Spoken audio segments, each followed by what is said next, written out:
Triangle প্রোডাকশনের আজকের নিবেদন ডক্টর শুভায়ুদের লেখা সাইকোলজিক্যাল থ্রিলার কাহিনী খেকো।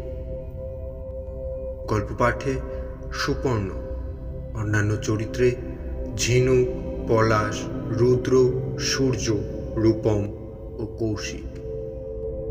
শুরু হচ্ছে ডক্টর শুভায়ুদের লেখা ভয়ানক সাইকোলজিক্যাল থ্রিলার কাহিনী খেকো।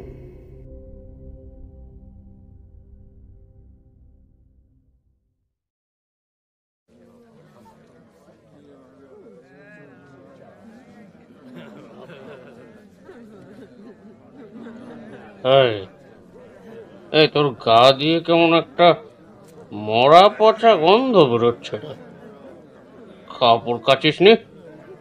আমি রেগে গিয়ে বললাম, প্রতিদিন নানা বিষয় নিয়ে ইয়ার কি ভাল লাগে না কিন্তু মাইরি। কোন দিন চুলে উকুন, কোন দিন বলিস আমি কিপটা, আজ পড়লি গায়ে গন্ধ নিয়ে। কেন রে, কোন বাড়া ভাতে ছাই দিয়েছি রে আমি? এত চড়ছিস কেন? ভালো করে একটু সাবান মাখলেই তো হয়। সবাই যখন বলছে নিশ্চয়ই কোনো কারণ আছে, তাই না? কিরে সুধা, ঠিক বলিনি?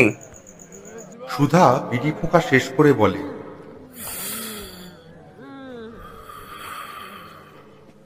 অন্যদিন তো ফাজলামি করি, কিন্তু বিশ্বাস কর বিপিন ভুল বলেনি। মাইরি বলছি, জামাটা বদলে আমার তারির নেশাটাও কেমন চটে গেল। তোর বিশ্বাস না হয় একবার বউকে জিজ্ঞেস কর নাকি। আমার রাগ হয়েছে তখন। প্রতিদিন নানা বিষয় নিয়ে ইয়ার কি আমার পোষায় না। তবু বন্ধু তো, কি আর বলবো। আমি আস্তে আস্তে উত্তর দিলাম, বউ নেই, বাপের বাড়ি। এই ঠিক ধরেছি, বউ নেই, বসে বসে শুটকি খাচ্ছে। কিছু তো পারে না বাল বেটা, গা থেকে মোষের গন্ধ ছাড়ছে। উত্তর দেওয়ার প্রয়োজন বোধ করলাম না। কালুর দোকানে চা বিস্কুটের পয়সাটা খাতায় জমিয়ে চলে এলাম। আমি পেশায় দর্জি। সত্যনারায়ণ পার্ক মার্কেটের একটা দোকানে কাজ করি। ওখানেই ঘর ভাড়া নিয়ে থাকি। রোজ রাতে বারুইপুর ফেরা যায় না, মাঝে মাঝে আসি। রাস্তায় ফিরতে ফিরতে কানাঘুষো শুনি, আমার বউয়ের নাকি পাকনা হয়েছে, এদিক ওদিক ইন্টু পিন্টু করে বেড়াচ্ছে। আমি গায়ে মাখি না। কলকাতায় আমায় কেউ চেনে না। আমি বেশি কথা বলি না, রাশভারী হয়ে থাকি। পাড়ায় কোনো বন্ধু নেই, কিন্তু এদের সাথে খারাপ ব্যবহার করলে বউয়ের ব্যাপারে খোঁজ নিতে পারবো না, তাই চুপ থাকি। কাল রাতে ফিরেছি। 25শে ডিসেম্বর থেকে ছুটি থাকে। অন্যান্য ওয়ার্কাররা দেশে যায়, আমারও ছুটি থাকে। আবার জানুয়ারি 2 তারিখে জয়েনিং। আমার আজকাল লোকজন ভালো লাগে না। কেমন যেন মিথ্যে কথার গন্ধ বেরোয় লোকের গা থেকে। সত্যি বলতো শুধু একজন, আমার গুরু গাঁজা বাবা। বেড়াপুকুরের ধারে বসত সে। আমি মাঝে মাঝে গাঁজা টানতে যেতাম সেখানে। দেখতাম ফকির কি সুন্দর বশ করে, কেমন দরাজ গলা, তেমনি রাগী চোখ। মেলার সামনে ফকির এলেই ভিড় হয়ে যেত। ভিড়ের সামনে বাঁচখাই গলায় বলতেন, মাগো, তোর ইচ্ছেতেই তো এদের উপকার করতে এলাম। নিয়োগের বোনটা মরলো জ্বরে, যদি আমার কাছে নিয়ে আসতো এসব হতো না। কত বোঝাই মা এদের, এসব কি ডাক্তারের কাজ মাগো, এসব তো তোরই কাজ। জয় মা। তারপর গাঁজায় টান মেরে গান ধরত, সকলই তোমারই ইচ্ছা, ইচ্ছাময় তারা তুমি। লোকে তন্ময় হয়ে দাঁড়িয়ে দেখত, চোখে চোখে সম্মোহ। এমনকি আমি দেখেছি লোকে পুঁটুলি উজাড় করে সব পয়সা ভিক্ষা দিয়ে চলে গেছে বাবার কাছে। আমি বুঝলাম আমার সমস্যা থেকে উদ্ধার করতে পারে এই বাবাই। পাকড়াও করলাম, দক্ষিণা দিলাম। বাবা আদর করে কাছে ডেকে বলল, কি ব্যাপার বল। "আহ, আহ, আসলে বাবা কি দাঁড়ায় না। সব বোনা, এই যে সাক্ষাৎ মহাদেব কেমন করে জানলো আমার সাপের কথা? বাবা দিল মাদুলি আর দিল শেকড়। একটা শেকড় বেটে দুধের সাথে খাইয়ে দিল। আমি তখন আমার বিছানার রাজা। বউও বাড়িতে থাকে, কিন্তু বাদ সাধল কপাল। শহরের যে দোকানে কাজ করতাম তার মালিক গেল মরে। বন্ধ হলো কারবার। অগত্যা মানিকদার হাত ধরে বড় বাজার। পেটের যোগান তো দিতে হবে।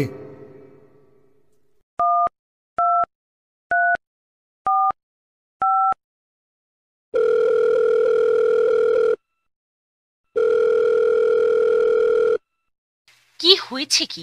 বারবার মাথা খাচ্ছ কেন? রান্না করছি তো। কি ব্যাপার বলো তো? তুমি হঠাৎ আজকে এলে? জানো তো আমি ওখানে নেই। কে রান্না করে দেবে এখন? ওই গু মুদ গিলতে হবে হোটেল থেকে। আমাকে বিয়ের পর দুদণ্ড শান্তি দিয়েছ তুমি। আমি চুপ করে থাকি। এইটুকু টাকায় কি হয়? আমি বলি, না, বিপিন সুধারা মস্করা করছিল। বলছে জামা থেকে নাকি গন্ধ বেরুচ্ছে। আমার সব জামা তো মোটামুটি ওখানেই। এখানে ওই সাদা চেক চেকটা ছিল না, ওইটা খুঁজে পাচ্ছি না। তাই জন্যই। তো পাবে কি করে? কুটো ভেঙে দুখানা করেছ কোনোদিন? ভাগ্যিস ছেলেপুলে নেই, নইলে। একটু দম নেয়, তারপর বলে, আল্লাহর পেছনের তাকে আছে, চোখ লাগাও, ঠিক পাবে। কথা বলতে বলতে হঠাৎ মিস কল অ্যালার্ট। কি ব্যাপার? মালিক এই সময় আবার ছুটিটা মার যাবে নাকি? এই জগা, তুই ঠিক আছিস? হ্যাঁ গো নিতাই দা, কেন বলো তো? এই না না, কাল গোলাপোলের ধারে মার্ডার হয়েছে শুনলাম। পকেট থেকে নাকি আমাদের দোকানের আই কার্ড পেয়েছে। মুখ চেনা যাচ্ছে না। বলছে নাকি কে ঠোঁটের কাজটা খুবলে উঠিয়ে নিয়েছে। ঝোপের আড়ালে পড়েছিল। ওদিকে প্রদীপের ফোনটাও লাগছে না। বারুইপুরে তো তোরা দুজন, তাই ভাবলাম। ও কিছু না, ঠিক আছে ঠিক আছে, চল 2 তারিখ চলে আসিস। রাখলাম। ফোনটা রেখে একটু বসলাম খাটে। বড্ড গরম লাগছে। একেই শীত, তবু এত কেন গরম লাগছে ঠাউর করতে পারলাম না। কালো প্যাকেটটার দিকে চোখ যায় আমার। তবে কি ওইখান থেকেই গন্ধটা? দরজাটা এরকম বন্ধ করে রেখেছো কেন গো? ই মা, বিপিনদা ঠিকই বলেছিল। কি মরা পচা গন্ধ গো। ইঁদুর টিঁদুর মরেছে কিনা দেখেছো? আরে আরে মোড়া, উত্তরটা দাও না। আমি এসেছি বলে বউ থাকেনি বাপের বাড়ি। মুখে যাই বলুক, দায়িত্বটা জানে। রাতের ট্রেনে ফিরে এসেছে। শীত পড়লে শ্যামপুকুর মাঠ পুরো শ্মশান। তার ওপর আজই বোধহয় এ মরশুমের সবচেয়ে ঠান্ডা রাত।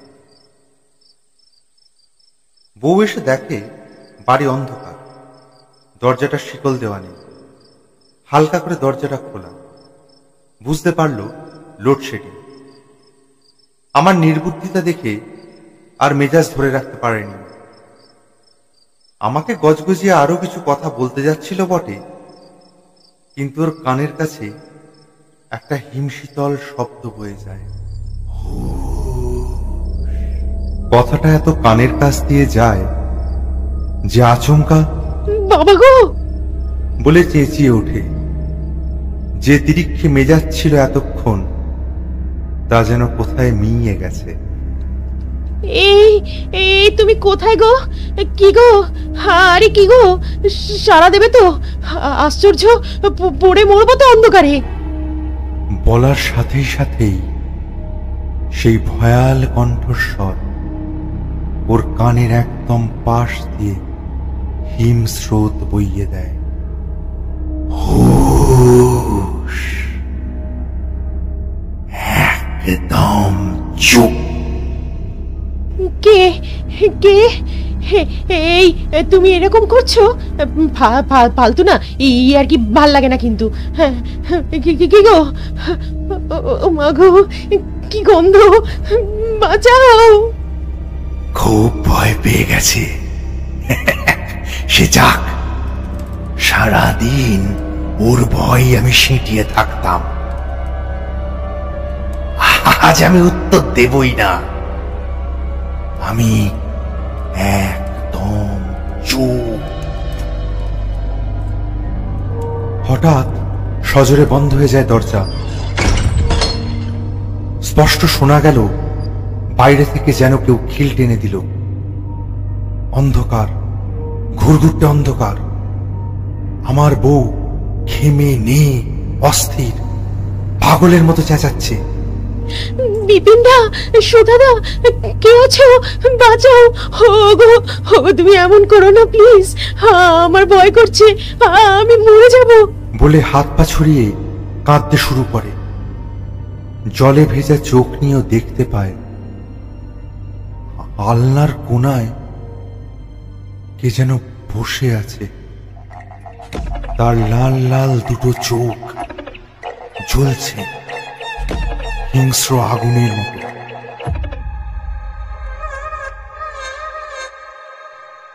ও অস্ফুটে একবার চিৎকার করে বলল, তুমি?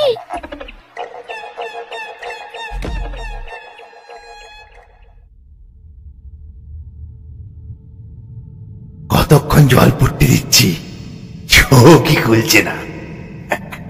এই তো খুলেছে। অন্ধকার ঘর আমার চোখের আলোয় তখন ভরে গেছে। ও কোনো মতে অর্ধ জ্ঞানে বলল, কেন করছো? কেন করছো? কি হয়েছে তোমার? কেন করছো এরকম? আমি কি তখন আর জ্ঞানে আছি? এই চক্করে আমার খাওয়াটাই হয়নি। কালো প্যাকেটটা টেনে নিয়ে আসি। ও খাটের বাটাম ধরে কাঁপছে। যে কোনো মুহূর্তে আবার হারিয়ে ফেলবে জ্ঞান। কালো প্যাকেট থেকে বার করলাম ছোট্ট মাংসলো ঠোঁট। তারপর রক্ত শুকিয়ে গেছে। প্রদীপ এত কথা বলতো যে আমি একদম ওকে চুপ করিয়ে দিয়েছি। বেশি কথা আমার পোষায় না। আমার পিছনে লাগতো, আমাকে কাজ থেকে বার করে দেওয়ার চক্রান্ত করেছিল। খুন উঠে গেছিল মাথায়। আমার গাঁজা বাবার দীক্ষা পাওয়া গুরু মন্ত্র তখন গা চাড়া দিয়ে উঠেছে শরীরে। গাঁজা বাবা বলেছিল, আমার মতো হতে চাস তো আদমি খা, খুন পি। তোকে শ্মশানে কি ফিল্ম দেখাতে নিয়ে এসেছি? আয় আয়, এই দেখ, এই মাত্র চুল্লিতে ঢোকানো লাশের মাথা নিয়ে এসেছি। পি পি পি পি না, খুন পি। মানুষের রক্তের সেই অপূর্ব স্বাদ আমি কখনো ভুলিনি। তাই তো প্রদীপের মুখ চিরকালের জন্য সেলাই করে দিয়েছি। সেই নিদারুণ দৃশ্য দেখে হার পারে না আমার বউ। কোনো মতে উঠে পালাতে চায় সে। ক্ষীণ গলায় বাঁচানোর আরতি জানায় আবার, আমায় মেরে ফেলবে জগা, আমায় মেরে ফেলবে, বাঁচাও! ও পাগল হয়ে গেছে, বাঁচাও আমাকে। কে কোথায় আছো? বাঁচাও! আমি তখন ঝাঁপিয়ে পড়েছি ওর বুকে। কি বলিস? দাঁড়ায় না আমার, তাই না? আমি নপুংসক, এই যে রে। কি বলেছিলি? তোকে খাওয়ার দম আমার নেই। দেখ দেখ এবার তোকে পুরোই কেটে খাবো। ও প্রাণপণে বাঁচার শেষ চেষ্টা করে।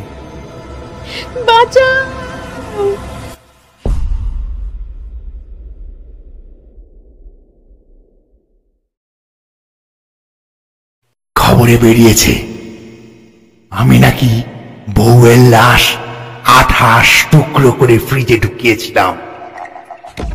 আমাকে ধরে নিয়ে গেছে। জানি না আমি ছাড়া পাবো কি না। বেরোলে আমি সব কথাকে শেষ করব। বিপিন, সুধা, দুখিয়া কেউ ছাড় পাবে না।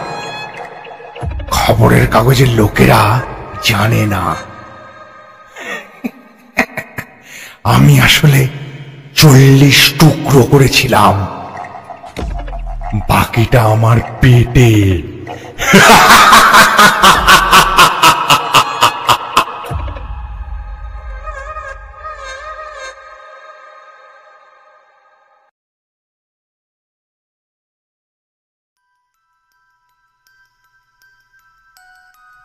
শুনছিলেন খেকো, রচনা ডক্টর সুভায়ু দে, গল্প পাঠে সুপর্ণ, অন্যান্য চরিত্রে ঝিনুক, পলাশ, রুদ্র, সূর্য, রূপম ও কৌশিক।